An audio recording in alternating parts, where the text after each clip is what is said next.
Shalom, peuple de Dieu. Bienvenue à prendre des réflexions bibliques. Moment des attentions bibliques. Moment de partage de la parole de Dieu afin d'édifier le peuple de Dieu. La particularité de temps de réflexion biblique est que nous donnons sens aux mots. Nous donnons sens aux expressions. Nous donnons sens au groupe de mots selon le contexte que lui donne la parole de Dieu. En ce jour, encore une fois, nous allons réfléchir sur un mot à travers l'histoire de Gédéon. En Juge chapitre 6, verset 14 au verset 15. En attendant, nous allons prendre le plaisir d'écouter ce beau cantique. C'est encore possible. Alléluia. Effectivement, c'est encore possible avec notre Dieu. Car rien ne lui est impossible. D'aller jusqu'au bout. Ton amour est infini. Alléluia. Merci Seigneur.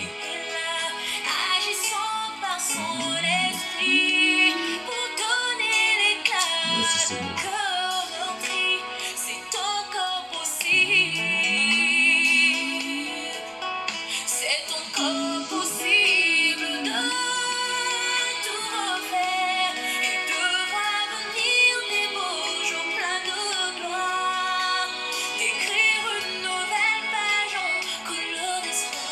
Alléluia. Merci Saint-Esprit de Dieu pour ce jour. On va prendre le contrôle de ce temps de partage de la parole, de commettre ta propre parole. Dirige les débats. Parle-nous à travers l'histoire de Gédéon en ce jour, à travers le mot sur lequel nous allons réfléchir et lui donner un sens selon les saintes écritures. Que toute la gloire te revienne, Saint-Esprit de Dieu. Gloire, honneur, élévation te seront rendues pour les siècles et les siècles. Oui, c'est encore possible. Alléluia. C'est encore possible de reconstruire ce beau pays. Oui, c'est encore possible. Au-delà de reconstruire ce beau pays, c'est encore possible de reconstruire ta vie. Oui, cette nouvelle vie en Jésus-Christ. Alléluia. Merci Seigneur. La grâce est disponible. Alléluia. Même quand c'est pénible. Alléluia. Rien n'est impossible à Jésus-Christ. Alléluia. Au nom de Jésus-Christ. Au nom de Jésus-Christ. Je crois que toutes ces personnes qui auront l'occasion, l'opportunité d'écouter le message de ce jour, vraiment dans le nom de Jésus seront édifiés. Alléluia. Que toute la gloire revienne à notre Seigneur Jésus-Christ. Alléluia. Il y a de l'espoir. Pour celui qui croit. Au nom de Jésus-Christ. Alléluia. Merci Seigneur pour ce beau cantique qui donne du bon au cœur. Alléluia. Merci Seigneur. Alléluia. Merci Seigneur pour ce beau cantique. Bien-aimés, comme je le disais tantôt, aujourd'hui nous allons réfléchir sur un mot.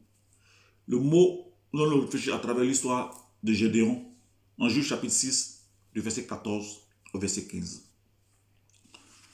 Sans tarder, je vais aller directement dans la parole de Dieu pour qu'on puisse réfléchir sur ce mot que je vais vous révéler à travers ce passage biblique, Juge chapitre 6, verset 14 au verset 15. Je lis la parole de Dieu.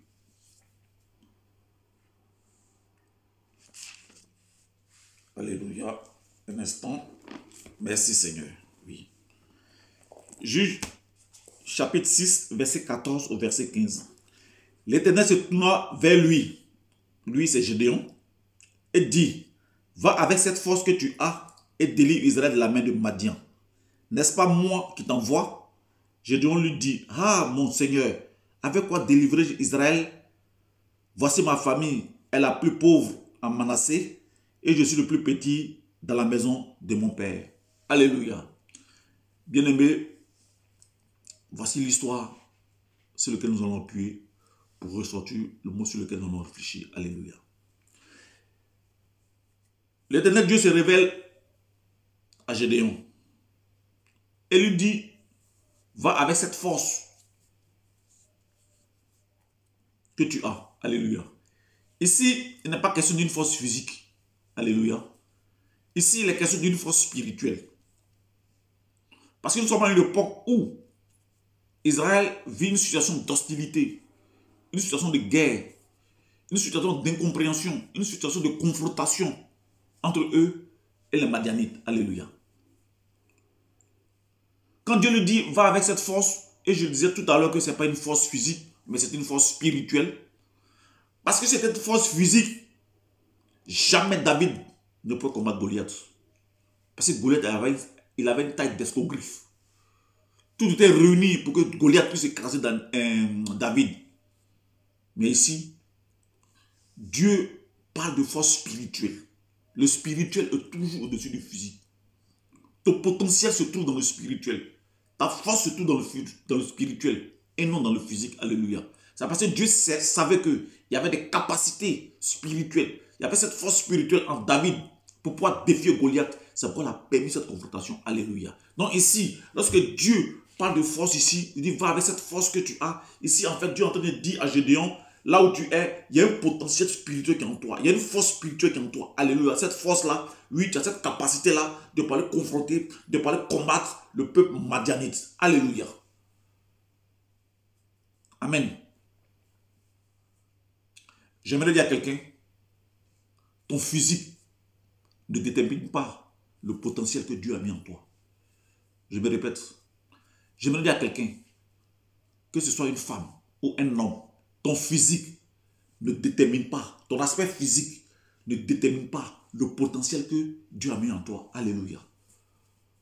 Car lorsque Dieu veut marcher avec nous, alléluia, Dieu ne tient pas compte de notre aspect physique. Alléluia. Dieu tient compte du potentiel qu'il a mis en nous. Alléluia. Si Dieu s'est permis de se révéler à Moïse pour dire à Moïse, va parler à Pharaon, sachant qu'à cette époque, nul ne peut égaler Pharaon. Personne ne peut s'arrêter devant Pharaon pour que on puisse délivrer le peuple d'Israël d'Égypte, sachant bien que Moïse avait un défaut. Alléluia. Le défaut est que Moïse bègue. Moïse parle difficilement. Ce n'est pas ça qui intéresse Dieu, mais c'est le potentiel que Dieu a mis en Moïse. Alléluia. Ce potentiel-là, c'était que Moïse avait un talent d'organisateur. Alléluia. C'est le côté organisationnel que Dieu a vu en Moïse à travers Jéthro qui va lui révéler. Voici comment est-ce que tu dois organiser le peuple dans la traversée du désert. C'est suite à ça, c'est suite à ça que Dieu a dit à Moïse, va me délivrer Israël de la main de Pharaon, va me délivrer Israël de la main de l'Égypte. Alléluia. Si Dieu a permis que Joseph, qui sort d'un campement, le campement de Dothan, Joseph se retrouve en Égypte et il est premier ministre et il est élevé en Égypte, c'est parce que Dieu a mis en Joseph un potentiel. Ce potentiel-là, c'est que Joseph, c'est un véritable gestionnaire. Joseph a la qualité de management en lui. Alléluia. Sinon que Joseph était le plus petit de sa famille. Alléluia. Mais Dieu ne regarde pas au côté faiblesse. Alléluia. Mais Dieu regarde au potentiel, à la force spirituelle. Oui, à ce talent qui est en toi pour que tu puisses exercer une mission. C'est parce qu'il y avait ce potentiel de management, de gestionnaire en Joseph. Dieu a élevé Joseph sur le toit d'Égypte. Parce que en temps de crise, lorsque l'Égypte est en temps de crise, Joseph a eu cette intelligence-là de pouvoir faire la part des choses. Alléluia.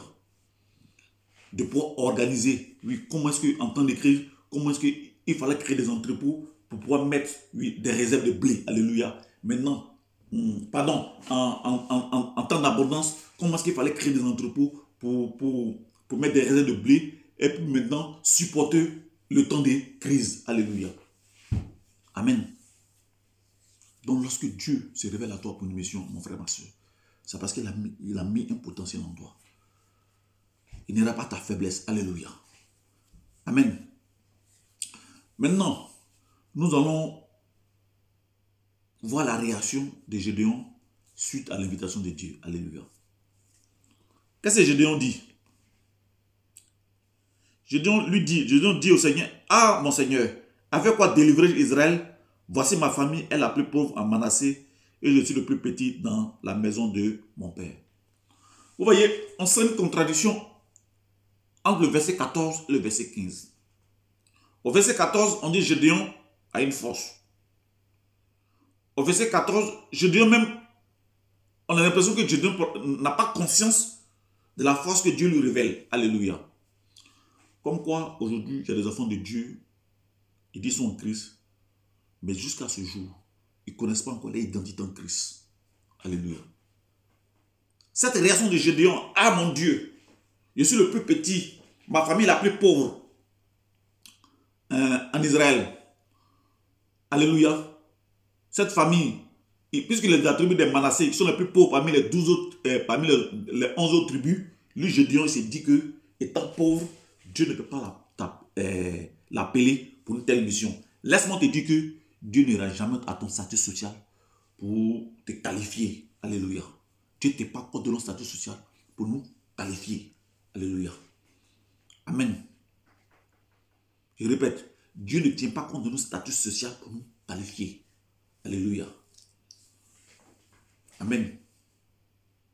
Si Dieu nous appelle pour une mission quelconque, c'est parce qu'il nous a déjà qualifiés. Nous avons été déjà qualifiés pour accomplir une telle mission. Alléluia.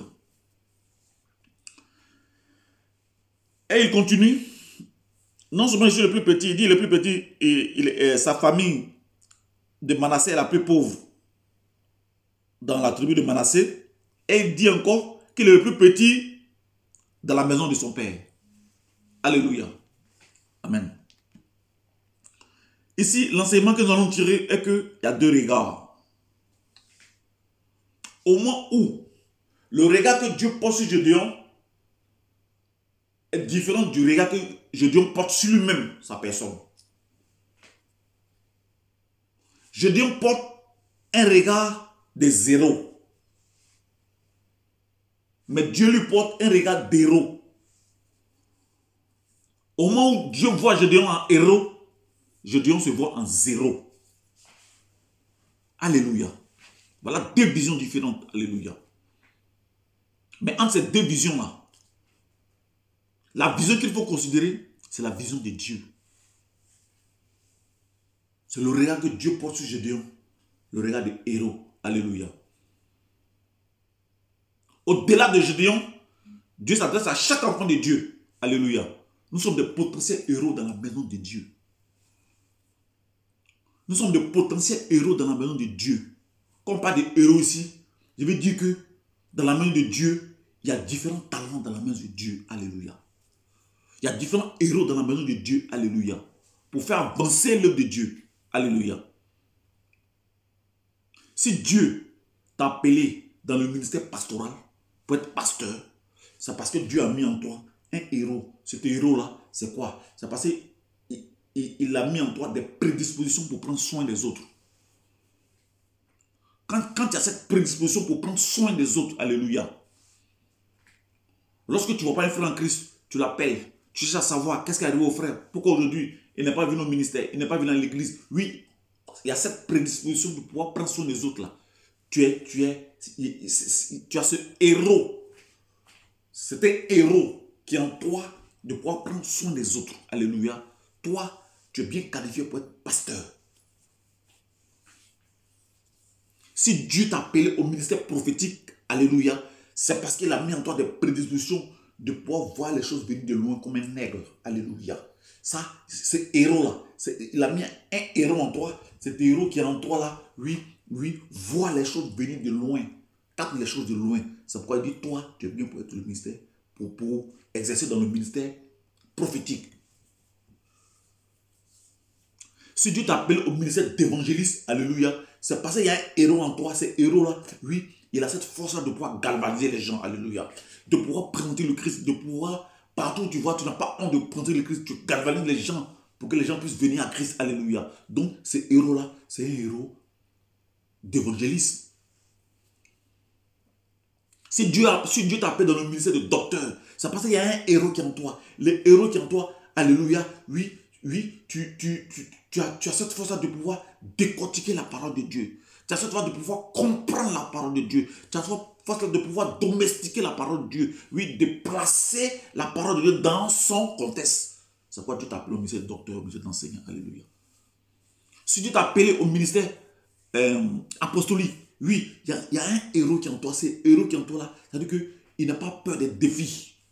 Tu es prêt à aller partout. Alléluia. Pour pouvoir implanter, oui, l'œuvre de Dieu. Oui, à chaque fois que tu es appelé à implanter l'œuvre de Dieu ailleurs, c'est un défi à relever. Mais c'est un héros qui est en toi là, qui te donne cette force-là d'affronter différents défis lorsque tu seras amené à implanter l'œuvre de Dieu partout où tu iras. Alléluia.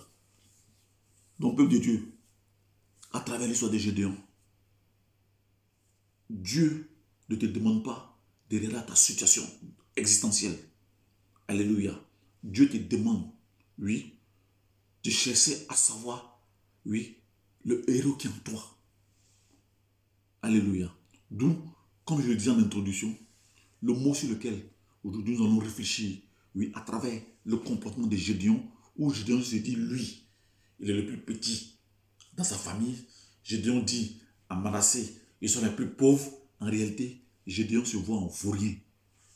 Pour Gédéon, il n'est pas digne, oui. C'est-à-dire l'appel de Dieu, là. Lui, Gédéon n'est pas digne d'aller, oui, alléluia, au combat, d'aller en guerre contre des limites en face, alléluia. Donc Gédéon se voit en vaurien. Maintenant, quelle est la réaction de Dieu? Alléluia, toujours, puisqu'ils sont dans une discussion, alléluia. L'Éternel lui dit, mais je serai avec toi et tu battras Madian comme un seul homme. Gédéon lui dit, si j'ai trouvé grâce à tes yeux, donne-moi un signe pour montrer que c'est toi qui me parles. Ne t'éloigne point d'ici jusqu'à ce que je ne revienne auprès de toi. Que j'apporte mon offrande et que je la dépose devant toi. Et l'Éternel dit, je resterai jusqu'à ce que tu reviennes. Amen. Donc, il y a eu, au fur et à mesure, il y a eu cette discussion-là où Gédéon demande des signes. Dieu répond au signe de Gédéon. Alléluia.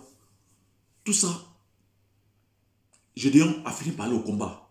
On va parler toute la suite du test, mais finalement, Gédéon a fini par aller au combat en respectant les instructions de l'Éternel. Amen. Maintenant, ce que j'aimerais qu'on nous retienne ici, c'est le mot vaurien. Amen. J'aimerais dire à un enfant de Dieu. J'aimerais m'adresser à une famille chrétienne. Le mot vaurien n'existe pas dans le plan de Dieu, dans la vie d'un enfant de Dieu. Le mot vaurien n'existe pas dans le plan de Dieu, dans la vie d'une famille chrétienne. Le mot vaurien n'existe pas. Vaurien, ça c'est pour le monde. Si le monde a décidé de te traiter de vaurien, c'est parce que le monde n'a pas la révélation de ta zone de force.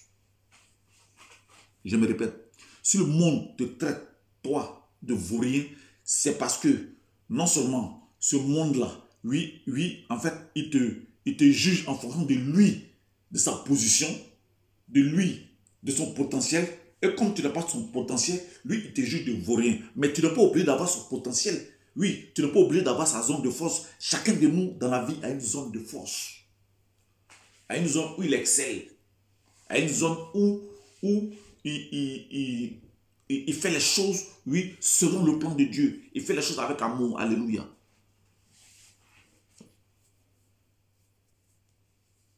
Personne n'est vaurien sur la terre. Alléluia. Chacun de nous a un potentiel en lui. Alléluia. Dans le cas de Gédéon, c'est une question d'ignorance. Donc Dieu est venu révéler à Gédéon, à travers ici le plus petit de ma famille, ou bien ma famille est pauvre, qui résume que lui, Gédéon, lui, il ne vaut rien, mais Dieu est venu révéler que Gédéon, le plan que j'ai pour toi, Gédéon, là, il n'y a pas le mot vaurien dans le plan que j'ai pour toi. C'est que moi, dans mon plan, tu es un héros. Alléluia. Tu es un héros. Amen. Ici, le fait qu'il soit héros est qu'en réalité, Gédéon, au début, Dieu a dit, va avec cette force-là. En fait, ici, la force, on peut la remplacer par le courage. Alléluia. C'est Gédéon, il est quelqu'un de courageux. Mais il n'avait pas conscience que lui-même, Gédéon, il est quelqu'un de courageux. Pourquoi? Parce que lorsque l'Éternel Dieu se révèle à Gédéon, il ne se révèle pas à Gédéon dans sa chambre. il ne se révèle pas à Gédéon à son domicile, mais il se révèle à Gédéon dans les champs. Or, à ce moment précis-là, pour sortir, aller dans les champs, là, il faut être courageux, parce qu'à cette époque-là, Israël est en pleine crise, Israël est en pleine guerre contre les Madianites. Donc, pour pouvoir sortir, il faut être un guerrier, pour être dehors. Imaginez, lorsque nous sommes en temps de guerre, chacun de nous est calfeutré, chacun de nous est caché dans sa maison. Alléluia. Femmes et enfants sont cachés. Mais si Gédéon sort, puisque à cette époque-là, il était sorti pour battre le blé, puisque les cultures c'était le blé, donc le blé qu'il allait battre là, vous savez que la réserve de blé qu'il a eu là, Gédéon allait les cacher dans les pierres, dans les grottes. Donc c'est à ce moment-là que Dieu se révèle à Gédéon. Donc pour être dehors, il faut être courageux pour être dehors.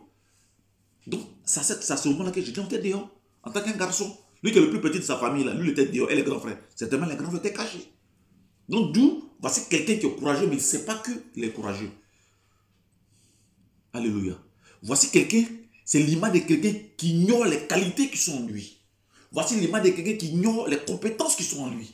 Alléluia. Mais Dieu est venu, pas pour s'appesantir sur sa faiblesse, mais Dieu est venu révéler le potentiel qui est en lui. C'est pourquoi Dieu pouvait lui dire, quand on lit la suite, il dit, tu es un vaillant héros.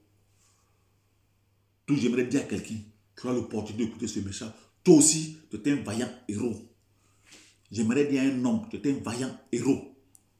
J'aimerais dire à une femme, tu es une vaillante héros. Héroïne, pardon. À une femme, tu es une vaillante héroïne. Amen. Tout le vaurien n'existe pas. On dit que toi, tu vaux rien. Lui qui te dit que tu vaux rien, il te dit que tu vaux rien en fonction de ce que lui, il est. Lui, il dit, il a fait les grandes universités. Lui, il dit, il a fait les grandes écoles. C'est vrai. Mais que toi, tu n'es pas arrivé là où lui l'a arrivé là. Donc c'est par rapport à ça, lui il dit, toi tu ne vaux rien. Mais ce qu'il lui oublie, toi tu n'es pas arrivé, lui, à son niveau d'études là, mais toi tu es le premier fonctionnaire de ta famille. Donc entre vous deux là, tu ne vaux rien. Lui, c'est longues études qu'il a faites là. Aujourd'hui, il gère cabine téléphonique. Mais c'est pas pour autant qu'on va dire qu'il ne vaut rien. Alléluia. Mais toi, tu n'as pas fait longue étude. Mais l'histoire retenant de ta famille que tu es le premier qui a un numéro de matricule fonctionnaire dans ta famille. Même si après les autres vont suivre. Mais toi, tu es le premier à avoir numéro de matricule. Pourtant, toi, tu n'as pas fait longue étude. Donc, papa, quelqu'un va te dire que toi, tu ne vaux rien. Vous n'existe pas dans le plan de Dieu pour chaque enfant de Dieu. Alléluia.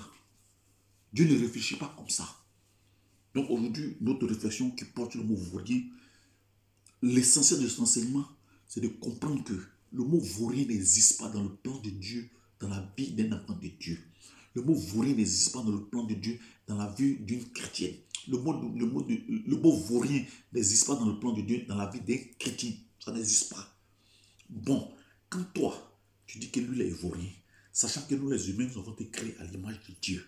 Si moi, j'étais créé à l'image de Dieu, et que moi, je me surestime, que je suis mieux que toi, en temps, c'est le même Dieu qui t'a créé à lui, à son image. Donc, si moi, je te dis que toi, tu ne vaux rien, en fait, ils ont dit que Dieu ne vaut rien. Donc, peuple de Dieu, aujourd'hui, notre mot vaut rien. Ça, c'est pour le monde. C'est un abus de langage. Mais ça n'existe pas dans le schéma de Dieu. Le mot vaurien n'existe pas. Dieu choisit qu'il veut. Si David se voyait en vaurien, Goliath allait le terrasser. Alléluia. Si David se voyait en vaurien, Goliath allait le terrasser. Je me remets. Si David se voyait en vaurien, Goliath allait le terrasser. Mais comme David, quand il se regarde, c'est vrai, il ne dit pas, il ne se parle pas, il ne se vante pas. Mais dans son âme, lui, il se voit en quelqu'un de courageux. Alléluia. Donc c'est pourquoi, lorsqu'il a confronté Goliath, il est parti avec le nom de l'Éternel des armées. Il a combattu et Goliath est tombé. Alléluia. Amen. Donc aujourd'hui, le retour de mon message, c'était pour qu'on réfléchisse sur ce mot.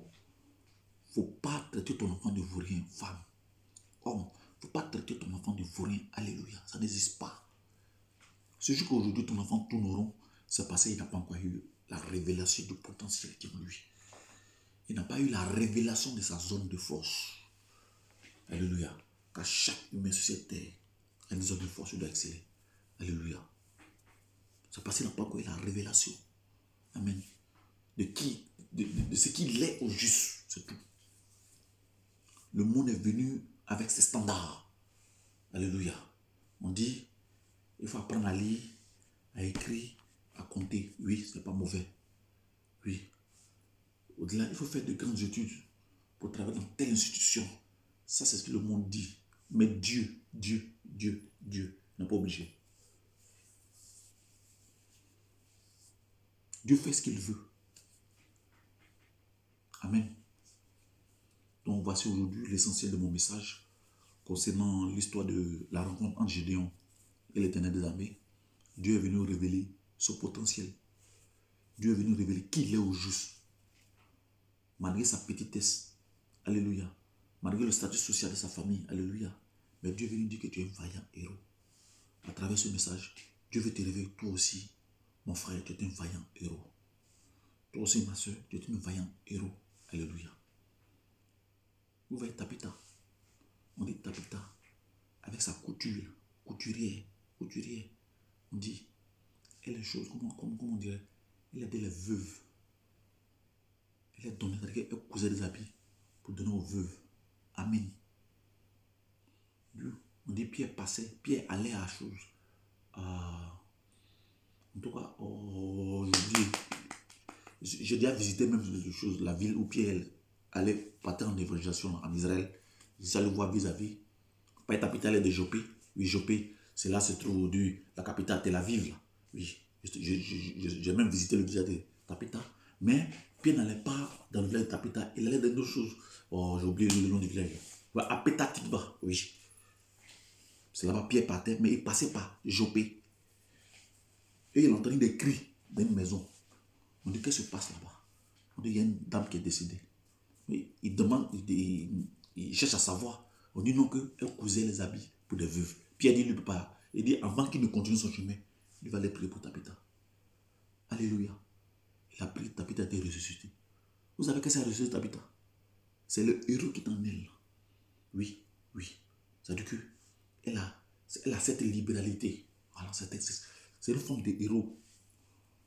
C'est une forme de force qui est en elle, qu'elle a ressuscité. Alléluia. C'est pourquoi j'aimerais dire pour finir, oui, c'est ton héros qui parlera de toi. Le héros qui est en toi parlera toujours de toi, quand bien même que tu ne seras plus de ce monde.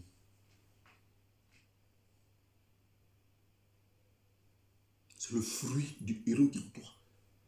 Par rapport aux actes que tu as posés sur terre, qui parleront en ta faveur, qui vont t'immortaliser. Alléluia.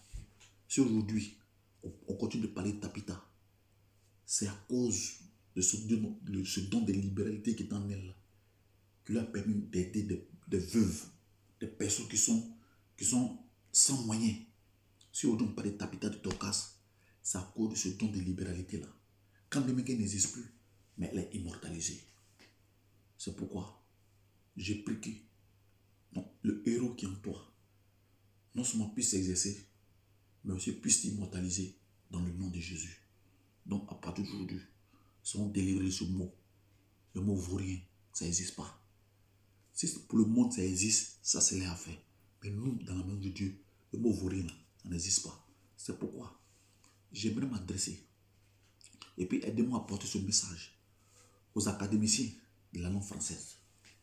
Oui, c'est vrai, ce sont des éminentes personnes, des personnalités. Ils ont pris de leur temps, ils ont écrit des documents qu'on appelle dictionnaire, Micro-Robert, André Lalande, et j'en passe. C'est vrai, ils ont fait un bon travail. Mais sur le mot vaurien là, ils n'ont qu'à enlever. Les autres n'ont pas cette, mais vaurien, non, ou bien nul, ça n'existe pas.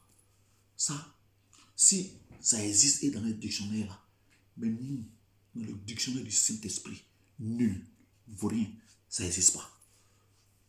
Ça, si quelqu'un peut m'aider dans vos prières pour qu'on puisse aller faire un plaidoyer auprès de l'Académie française pour leur dire qu'ils puissent retirer vaurien et nul du dictionnaire. Ça n'existe pas. Alléluia. Chacun de nous est une force en puissance sur cette terre-là. Alléluia. Chacun de nous est appelé à apporter sa pierre à l'édifice de sa nation, à l'édifice du ministère de l'église qu'il fréquente. Chacun de nous est appelé à apporter.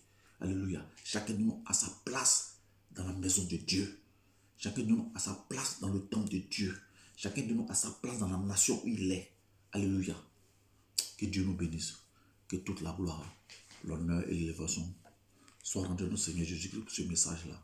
Pour dire que vaurien n'existe pas. Tu es appelé à réussir. Alléluia. Mais nous allons finir ce message avec un beau cantique que j'aimerais partager avec toi. J'aimerais préciser que je n'ai pas droit d'auteur concernant ce cantique. Nous allons écouter de notre maman, notre soeur, Constance, qui vraiment Dieu, qui à chaque fois qu'elle soit des albums, vraiment, c'est un effet que confirmé. Je profite de cette vidéo, que Dieu la bénisse davantage, que Dieu la mette au large, comme il a mis Jabet au large, que véritablement son ministère de chant aille grandissant dans le nom de Jésus. Alléluia. Donc nous allons écouter notre maman, notre soeur en Christ Constance, pour son dernier tube. Amen. Je crois qu'il est intitulé Ta loi clamant. Que Dieu nous bénisse. Amen. On va finir avec ce cantique. Mais vous m'excusez pardon pour la publicité. Ça va passer. Merci Seigneur. Alors on écoute Ta loi clamant.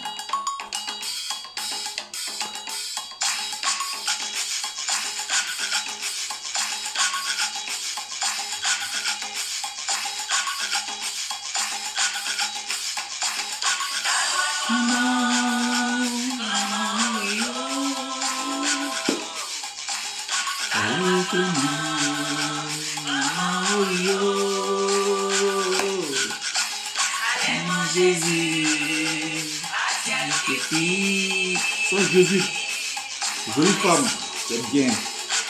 Mais sans Jésus, tu n'es rien. Jolie femme.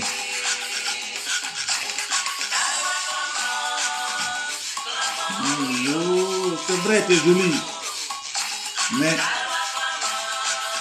je te prie, avec cette beauté-là, il faut suivre Jésus. Ce serait mieux pour toi. Belle femme.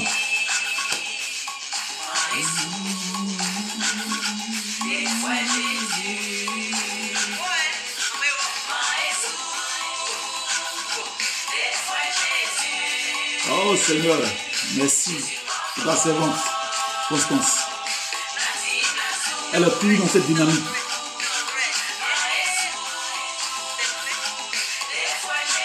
De nous bénir à travers ces chansons. On sent que tu es toujours présente dans les chansons de cette dame. Ah, mon âme est réjouie. La soirée Bafouin. Toi, tu dis que tu es joli garçon. Oui, je reconnais. Pardon. Faut suivre Jésus. C'est mieux pour toi. Yo, yo. Y'a coquet. Jésus. Joli garçon. Tu es joli, hein? Mais sans Jésus, tu n'es rien.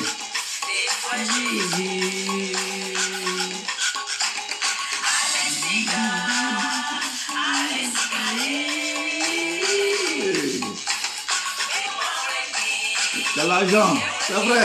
Pardon, faut suivre Jésus. Seigneur Jésus. Ah Seigneur, oh, c'est un plaisir pour moi d'écouter cette dame.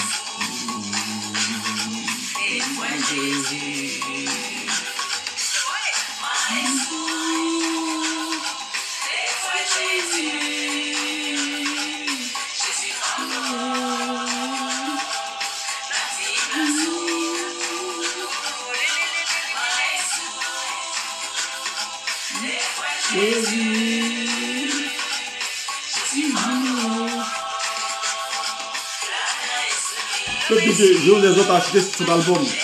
Non, mais je vais acheter.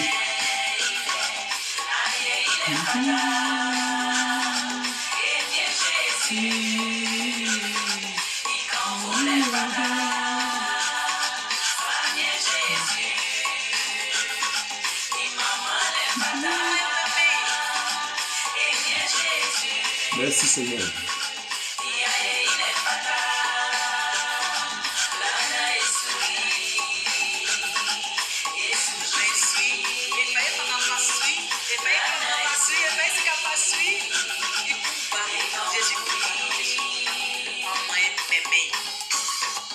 Merci Seigneur.